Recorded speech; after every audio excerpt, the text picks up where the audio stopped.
नमस्कार। आज हम राव मालदेव के केंद्रीय सत्ताओं के साथ संबंधों का अध्ययन करेंगे।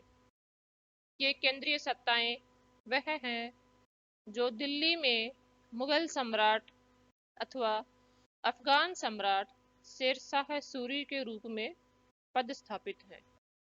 जब हम राजपूत क्षत्रिय शक्तियों की दिल्ली की केंद्रीय सत्ता के साथ संबंधों का अध्ययन करते हैं तो यह मुख्य रूप से दो शीर्षकों के अंतर्गत किया जाता है। ये शीर्षक हैं सहयोग और प्रतिरोध। भारत में दिल्ली सल्तनत की स्थापना के प्रारंभ से ही दिल्ली के सुल्तानों ने राजस्थान के राजपूत राज्यों को अपने प्रभाव क्षेत्र में लाने की कोशिश की। आप देखते हैं कि रणथंभौर, चित्तौड़ और जालौर के शासकों ने अलाउद्दीन खिलजी को गंभीर प्रतिरोध उत्पन्न किया और अलाउद्दीन खिलजी केवल उसी स्थिति में इनके राज्यों पर अधिकार कर पाया जबकि इनके शासक जीवित नहीं बचे। आप देखते हैं कि मेवाड़ के शासक राणा सांगा ने दिल्ली के सुल्तान और दिल्ली के मुगल सम्राट बाबर को प्रतिरोध किया। केंद्रीय सत्ता के साथ सहयोग का युग केवल मुगल सम्राट अकबर के समय में प्रारंभ हुआ। मालदेव जो कि जोधपुर के राठौड़ शासक हैं, एक ऐसे शासक हैं जो केंद्रीय सत्ता के साथ सहयोग और प्रतिरोध दोनों के लिए जाने जाते हैं। सहयोग उन्होंने मुगल सम्राट हुमायूं के साथ किया और प्रतिरोध उन्होंने सूर सम्राट शेरशाह सूरी का किया। सबसे पहले हम हुमायूं के साथ मालदेव के संबंधों का अध्ययन करते हैं। 1530 ईस्वी में बाबर की मृत्यु के पश्चात हुमायूं मुगल सम्राट बने। उनको एक नवीन अफगान शेरशाह सूरी की तरफ से चुनौती मिली और 1539 और 40 ईस्वी में चौसा और कन्नौज के युद्धों में पराजित होने के पश्चात हुमायूं को भारत से बाहर निकलने की नौबत आ गई। जब वह उत्तर पश्चिमी भारत में थे तब इस बात के लिए प्रयत्न कर रहे थे कि किसी प्रकार वह कहीं से सहायता प्राप्त कर शेरशाह सूरी के खिलाफ अभियान करें और अपने खोए हुए राज्य को पुनः प्राप्त कर लें। जब वह सिंध के बखर में थे तब जोधपुर के शासक राव मालदेव ने उन्हें प्रस्ताव भेजा कि वह उन्हें 20,000 घुड़सवारों की मदद प्रदान करेगा अगर वह शेरशाह सूरी से लड़ना चाहें। इस समय हुमायूं को मालदेव का यह प्रस्ताव गैर महत्वपूर्ण लगा। उन्हें यह विश्वास था कि ठट्टा के शासक की मदद से शेरशाह सूरी के विरुद्ध लड़कर वह अपनी राजगद्दी को पुनः प्राप्त करने में सफल होंगे। लेकिन ठट्टा के शासक की सहायता उन्हें उपलब्ध नहीं हो सकी और करीब 1 वर्ष के अंतराल के बाद वह जोधपुर में फलौदी में आकर रुके और अपने दूत अतक खान को मालदेव के दरबार में भेजा। मालदेव ने दूत का आदर सत्कार किया, हुमायूं के लिए कुछ फल मेवे, कुछ आर्थिक सहायता भेजी, लेकिन सैनिक सहायता की बात नहीं की। इस प्रकार हुमायूं को मालदेव सहायता उपलब्ध नहीं करा सका और हुमायूं को भारत से प्रस्थान करना पड़ा। सवाल यह उत्पन्न होता है कि राव मालदेव जो कि एक क्षेत्रीय शासक था ने इतना साहस किस प्रकार किया कि वह हुमायूं जैसे शासक जो कि मुगल सम्राट रहा था को सहायता का प्रस्ताव करने का साहस कर पाया। इस सहायता में उसे क्या लाभ दिखाई दे रहे थे जो कि भविष्य में उसके लिए लाभदायक होते। तो इसका जवाब यह है कि मालदेव इस समय तक राजस्थान का सर्वाधिक शक्तिशाली शासक बन चुका था और कोई शक्तिशाली शासक आवश्यक रूप में ही किसी अन्य शासक को सहायता उपलब्ध करा सकता है अगर वह उसको लाभप्रद दिखाई देती हो। इसलिए उसने हुमायूं को सैनिक सहायता का प्रस्ताव रखा, क्योंकि अगर हुमायूं उसकी मदद से अपनी गद्दी को प्राप्त करने में सफल हो जाता तो इससे मालदेव का गौरव कितना अधिक बढ़ जाता। वह मुगल सम्राट के सहायक और मित्र की स्थिति में आता। इसके अलावा क्योंकि मालदेव ने अपने राज्य का विस्तार उचित अनुचित रूप में अपने संबंधियों पड़ोसी राज्यों को परास्त करके बनाया था, विस्तार किया था, जिनको कुछ शिकायतें हो सकती थी। अतः अगर दिल्ली का सम्राट मालदेव के पक्षधर होता तो मालदेव के इन कृत्यों को स्वीकृति उसकी तरफ से मिल जाती और मालदेव के अपने बंधुओं जिनके राज्य का अपहरण अथवा विजय उसने की थी वह अपने आप दमित हो जाती। इस प्रकार अपने राज्य को स्वीकृति दिलाना भी उसके इस सहायता के प्रस्ताव के पीछे छिपा हुआ था। अगर वह हुमायूं का अथवा दिल्ली के सुल्तान का मित्र होता तो भविष्य में दिल्ली की तरफ से उसके राज्य पर कोई आक्रमण नहीं होता और उसका अपना राज्य दिल्ली के आक्रमण से बचा रहता। एक कारण यह भी था कि जब हुमायूं परास्त होकर पश्चिमी भारत में भटक रहा था उस समय तक शेरशाह सूरी राज्य को प्राप्त कर चुका था और उसके कुछ प्रतिरोधी जैसे कि वीरम देव और कल्याणमल शेरशाह सूरी के यहाँ मदद के लिए जा चुके थे। अतः अगर वह हुमायूं की मदद करता और शेरशाह सूरी पुनः अपदस्थ हो जाता तो शेरशाह सूरी और उसके शत्रुओं के मिलने और मिला जुला आक्रमण करने की संभावना भी खत्म हो जाती। तो मालदेव के द्वारा हुमायूं को सहायता का प्रस्ताव करने के पीछे उसकी यश कमाने की भावना अथवा उसका शक्तिशाली होने का विश्वास तो कार्यरत था ही, कहीं न कहीं उसे अपने राज्य की सुरक्षा और अपने राज्य की स्वीकृति का भाव भी निहित था। लेकिन इतिहास की गति इस प्रकार रही कि मालदेव वह सहायता नहीं प्रदान कर सका कालांतर में और हुमायूं को वह सहायता उपलब्ध नहीं हो सकी। कारण ये रहा कि जिस समय मालदेव ने सहायता का प्रस्ताव रखा था उस समय तक शेरशाह सूरी दिल्ली में अपना पूर्ण नियंत्रण स्थापित नहीं कर सका था।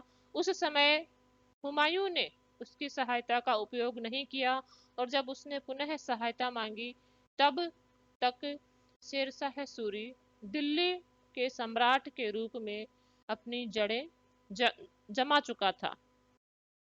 इस समय हुमायूं को सहायता देने का मतलब शेरशाह सूरी को नाराज करना होता और शेरशाह सूरी को नाराज करने का तात्पर्य दिल्ली के सम्राट की तरफ से एक आक्रमण को झेलना होता जिसको कि वह सामना करने के लिए खुशी खुशी तैयार न होता।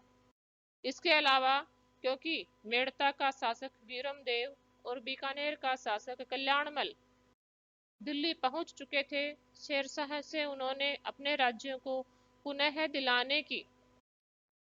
दिलाने की प्रार्थना की थी। अतः अगर वह हुमायूं की इस वक्त सहायता करता तो तब निश्चित रूप से आक्रमण उस पर होने वाला था और जिसका सामना करने में वह सफल होता ही, इतना शक्ति और साहस उसमें नहीं था।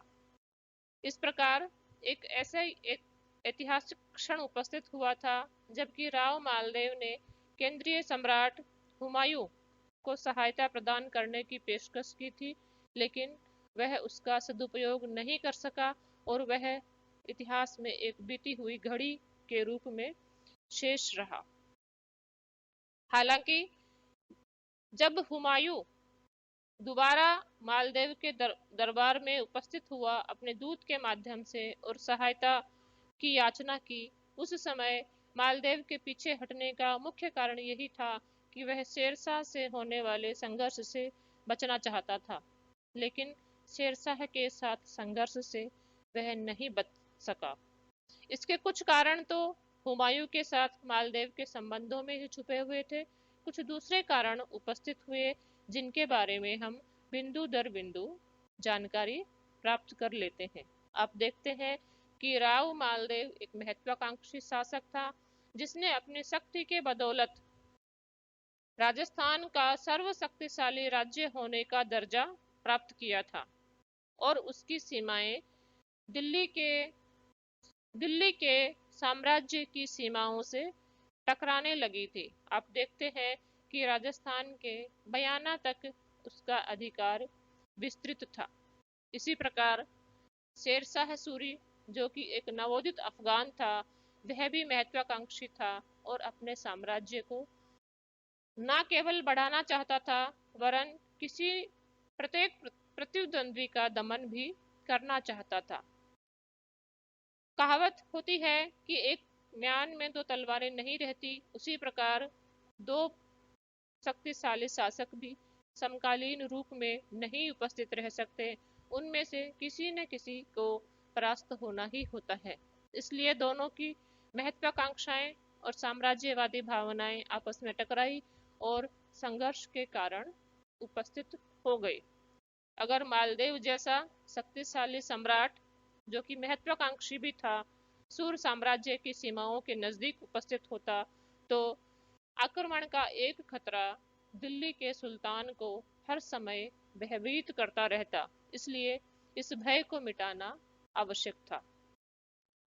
दूसरा, केंद्रीय सम्राट के रहते हुए ऐसी मान्यता होती है कि कोई क्षत्रिय शक्ति इतनी विस्तारवादी भावना का प्रदर्शन नहीं कर सकती जितना कि मालदेव ने किया था। कारण यह है कि विस्तार और शक्ति प्राप्त करने का अधिकार केवल केंद्रीय सत्ता का माना जाता है। शेष सत्ताएं केवल और केवल उसके अधीनस्थ हो सकती हैं। इसलिए मालदेव ने जो विस्तारवादी नीति अपनाई थी, उसको अगर और बढ़ाकर देखा जाता तो वह दूसरे क्षेत्र, जो कि दिल्ली सल्तनत के क्षेत्र भी हो सकते थे, पर भी अधिकार करता और यह दिल्ली के किसी भी सम्राट को गवारा नहीं हो सकता था। बल्कि दिल्ली के सम्राट के लिए यह वांछित था कि वह अपने साम्राज्य को बढ़ाए और राजपुताना पर भी अधिकार कर ले। तो शेरशाह सूरी की महत्वाकांक्षाओं में यह भी शामिल था कि वह राजपुताना पर अधिकार कर ले। यह साम्राज्यवादी और महत्वाकांक्षी कारण दो महत्वपूर्ण सत्ताओं के मध्य हमेशा संघर्ष के कारण बनते हैं। मालदेव ने शेरशाह सूरी के क्रोध को जो बढ़ाया और जो आक्रमण का कारण बना, वह उसके पिछले कुछ समय में किए गए कृत्य भी थे। जैसा कि उसने हुमायूं को, जो कि शेरशाह सूरी का शत्रु था, सहायता का प्रस्ताव रखा था। हुमायूं जब 1541 ईस्वी में मदद मांगने के लिए मालदेव के दरबार में उपस्थित हुआ, तो शेरशाह सूरी ने उसे संदेश भिजवाया था कि वह हुमायूं को कैद कर ले और शेरशाह सूरी को सौंप दे। मालदेव ने ऐसा नहीं किया और यह शेरशाह सूरी के क्रोध का अथवा बदला लेने का अथवा आक्रमण करने का कारण था। आप देखते हैं कि राव मालदेव ने मेड़ता और बीकानेर के राज्यों को हस्तगत कर लिया था। मेड़ता का वीरमदेव और बीकानेर का राव कल्याणमल शेरशाह सूरी के यहाँ उपस्थित होकर दोनों ने अपने राज्य को पुनः प्रदान कराने की याचना की और इस कारण के साथ साथ शेरशाह सूरी अपने कारणों से भी मारवाड़ के राज्य पर आक्रमण करना चाहता था। इसलिए उन्होंने मिलकर अभियान किया। राव मालदेव की स्थिति इस समय बिल्कुल आक्रमण के योग्य थी, क्योंकि वह अपने अड़ोस पड़ोस के सब राज्यों को नाराज करके बिल्कुल अकेला पड़ चुका था और धार्मिक कारण धर्मों की विभिन्नता में निहित था। वह भी जब युद्ध की परिस्थितियां उत्पन्न होती हैं तो युद्ध को बढ़ावा देने वाले कारणों में से एक कारण बन जाता है। राजपूत शासक हिंदू धर्म के प्रतिनिधि थे और शेरशाह सूरी इस्लाम धर्म का प्रतिनिधि था। इस प्रकार हुमायूं को सहयोग करते समय जिस जिस कारण ने उसे हुमायूं की सहायता करने से रोका था, वह शेरशाह सूरी का आक्रमण था और शेरशाह सूरी का आक्रमण आसन्न उपस्थित हो गया था, बावजूद इसके कि उसने हुमायूं को सहायता करने से वह पीछे हट गया था। शेरशाह सूरी ने दिल्ली पर अपना नियंत्रण मजबूत करने के साथ साथ ही मालदेव पर अभियान करने के बारे में भी विचार करना शुरू किया था और उसने एक 80,000 की सेना, जो कि प्रशिक्षित सैनिकों से बनी थी, और तोपखाना तैयार कर लिया था। वह आगरा से अगर राजस्थान के लिए प्रयाण करता तो आगरा से बयाना, सांगानेर, अजमेर होते हुए सीधा रास्ता था, लेकिन उसने इस सीधे रास्ते को छोड़ा क्योंकि उसकी जानकारी में यह था कि यहाँ पर मालदेव के मोर्चे हैं और यहाँ पर उसे टक्कर का सामना करना पड़ेगा। इसलिए वह आगरा से दिल्ली गया, दिल्ली से नारनौल और फतेहपुर शेखावाटी होते हुए डीडवाना पहुंचा। डीडवाना में राव मालदेव के सेनापति कूपा ने मोर्चेबंदी कर रखी थी। यहाँ पर दोनों के मध्य पहला संघर्ष हुआ और कूपा ने अपने शासक को यह संदेश भिजवाया कि शेरशाह सूरी उसके खिलाफ अभियान पर चल पड़ा है। मालदेव ने भी अपनी शक्ति को संगठित करना प्रारंभ किया और आगे बढ़कर वह गिरी नामक गांव में पहुंचा, जहां पर कि उसने पड़ाव डाला। यह पड़ाव शेरशाह ने बाबरा नामक गांव में पड़ाव डाल रखा था। उस पड़ाव से 12 मील की दूरी पर था। यह बाबरा नामक गांव अजमेर से 80 मील आगे जोधपुर की तरफ था। इस प्रकार गिरी नामक गांव में मालदेव का पड़ाव था और बाबरा नामक गांव में शेरशाह सूरी का पड़ाव था। दोनों में 12 मील का फासला था। दोनों सेनाएं यहाँ पर 1 महीने तक पड़ी रही, किसी ने आक्रमण नहीं किया। यह राव मालदेव के लिए तो फायदेमंद ही था, क्योंकि उसका अपना राज्य था और अपनी सेना के लिए रसद सामग्री जुटाना उसके लिए कोई मुश्किल काम नहीं था। लेकिन यह शेरशाह सूरी के लिए नुकसानदायक था, क्योंकि एक क्षण ऐसा आ सकता था जबकि उसे रसद सामग्री प्राप्त नहीं होती और उसकी भूखी प्यासी सेना मालदेव के आक्रमण में विनष्ट हो जाती। क्योंकि शेरशाह सूरी मालदेव के मालदेव की शक्ति से आशंकित था, इसलिए शेरशाह सूरी ने इस समय एक चाल सोची और वह चाल सफल हो गई। चाल यह थी कि उसने जाली पत्र तैयार करवाए, जो कि मालदेव के सरदारों की तरफ से शेरशाह सूरी को लिखे गए थे। उनमें यह उल्लेख किया गया था कि जैसे ही युद्ध प्रारंभ होगा, वे राव मालदेव को गिरफ्तार करके शेरशाह सूरी को समर्पित कर देंगे। इस चाल का एक दूसरा वर्णन मुहणोत नैणसी की ख्यात में उल्लिखित है। ख्यात में उल्लिखित है कि वीरमदेव ने 20-20 हजार रुपए प्रत्येक जैता और कूपा को भिजवाए, जिसमें उसने ये कहा कि वह उसके लिए कंबल और अस्त्र शस्त्र खरीद कर उपलब्ध करा देंगे। और मालदेव को यह सूचना भेजी गई कि किस प्रकार जैता और कूपा पैसे के बदले में शेरशाह सूरी के पक्ष में चले गए हैं। मालदेव ने यह जो पत्र लिखा गया था, यह मालदेव के डेरे के आसपास डलवा दिया गया। मालदेव के वकील ने उसे मालदेव को पेश किया मालदेव आसानी से धोखे में आ गया। उसने अपने सरदारों से इसे प्रमाणित करना भी जरूरी नहीं समझा और 4 जनवरी 1544 की रात को वह चुपचाप पीछे हटकर जोधपुर चला गया। जब बचे हुए सरदारों, खासतौर से जैता और कूपा को इस घटना की जानकारी मिली तो अपने ऊपर अविश्वास के आरोप को धोने के लिए और क्रोधवश उन्होंने रात में ही अफगान सेना पर आक्रमण करने की सोची। लेकिन रात में वह शेरशाह सूरी का कैंप ढूंढ नहीं सके क्योंकि वीरमदेव उन्हें किसी दूसरे स्थान पर ले जा चुका था। अंततः 5 जनवरी 1544 को जैता और कूपा की 12,000 की सेना और कुछ दूसरे सरदारों के साथ शेरशाह सूरी की सेना का युद्ध हुआ। राजपूतों की तरफ से किया गया आक्रमण इतना कठिन था कि अफगान सेना उसका सामना नहीं कर सकी और हारने ही वाली थी कि जलाल खान जुलानी के नेतृत्व में नई कुमुक शेरशाह सूरी की सहायता के लिए उपस्थित हो गई। इस सहायता के बदौलत युद्ध का पलड़ा राजपूतों के पक्ष से शेरशाह सूरी के पक्ष में चला गया। जैता और कूपा लड़ते हुए शहीद हो गए। शेरशाह सूरी विजित हुआ। आगे बढ़कर उसने जोधपुर पर अधिकार कर लिया। राव मालदेव जोधपुर से निकलकर सिवाना के किले में चला गया। जोधपुर में उसने खवास खान को अपने अधिकारी के रूप में तैनात कर दिया।